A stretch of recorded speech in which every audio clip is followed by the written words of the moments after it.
Western film is now the assembly line byproduct of a rapidly growing movie industry. Westerns are surefire at the box office. They can be made cheaply and quickly. Most important, they make money. Truly American in concept, they're viewed avidly throughout the world. Many in the foreign audience have an image of America in the early 20th century as a still untamed frontier, the inhabitants fair game for wild Indians and desperados on horseback.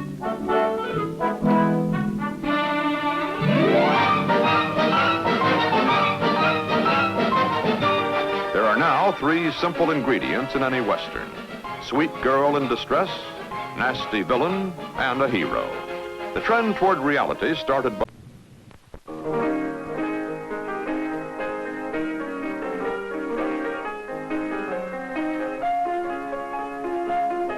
Admission is a nickel, and in 1919, 5 cents makes Robert Hutchings Goddard come alive in the neighborhood Nickelodeon.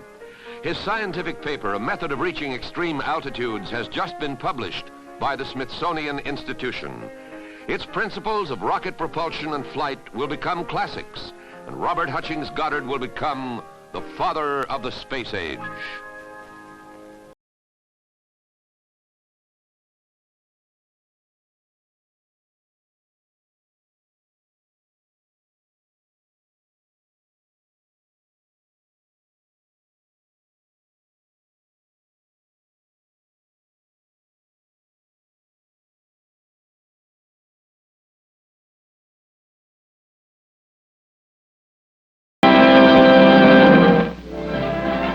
Wonder of the West. Here in the years just prior to World War I is the old Nickelodeon. Full afternoon of film fare for only 5 cents. And Hollywood's first moneymakers were thrillers and chillers, but they'd get the chill from an audience of today. But here's how an early audience reacted. And here's a typical scene. In action commonly known as a cliffhanger, this screen siren hangs just a little too far over. And while the violent villain throws rocks, the soft-hearted audience drops a few tears. Ah, but our well salt-watered heroine is saved by a friendly Indian. You think he's a real one? Audience thinks her rescue was the real thing anyway. And here's the Cisco Kid of filmdom's early days. He wouldn't even rate a job as an extra in a modern Western film. He's too much of an indoor man for the present outdoor extravaganza. But he was real stuff in the teens, and real tough, too.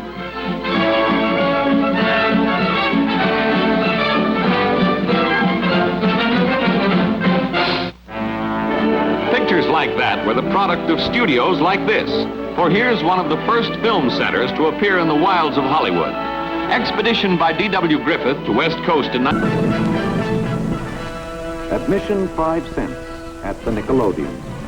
And the poor man's entertainment becomes the major American pastime.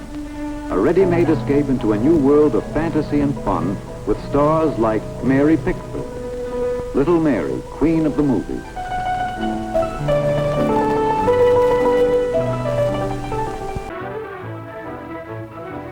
This is the first of a series of motion pictures about motion pictures. How they began, how they are made, and the people who make and show them. It all started less than 60 years ago when their prospects were so poor that Thomas Edison would not spend $150 to protect the foreign rights of his kinetoscope. The movies, like the automobile, grew up in the 20th century. But where the automobile is tangible and real, the movies are light and shadow.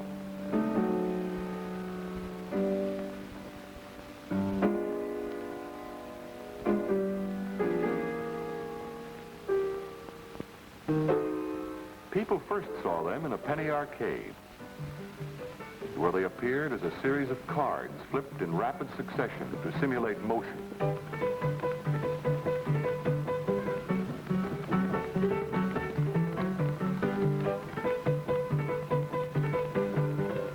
Then a continuous projection machine was made and the Nickelodeon was born. People could now gather in groups to view drama and the great events of history.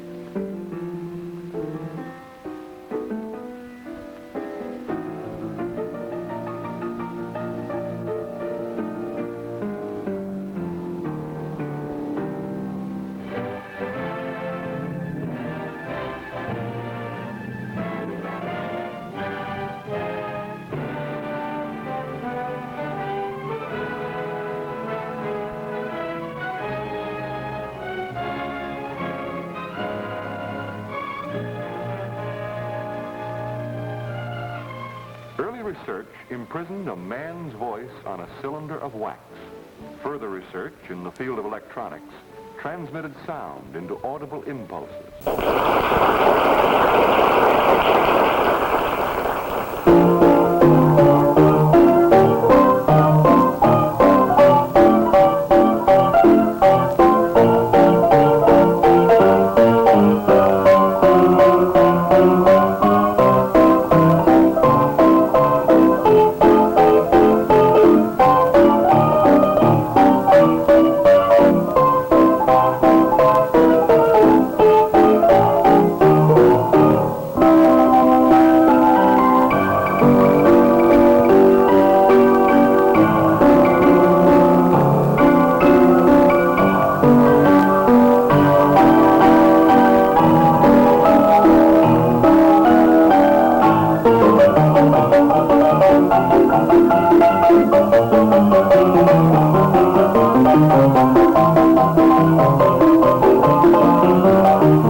Ago, the neighborhood Nickelodeon supplanted the penny arcade, and the pictures that actually moved began to stir the country. Monty Banks was one of the early masters of mirth. Long about 1917, John Q. Citizen set the pace for progress with his peg-bottom trousers, fancy vest, and Mama in her latest style. What could have been more up-to-date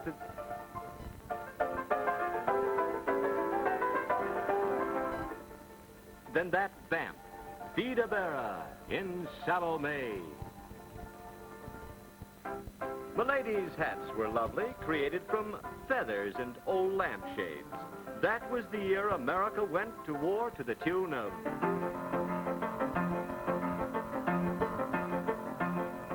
And women went to work, as the boys said, goodbye Broadway, hello France.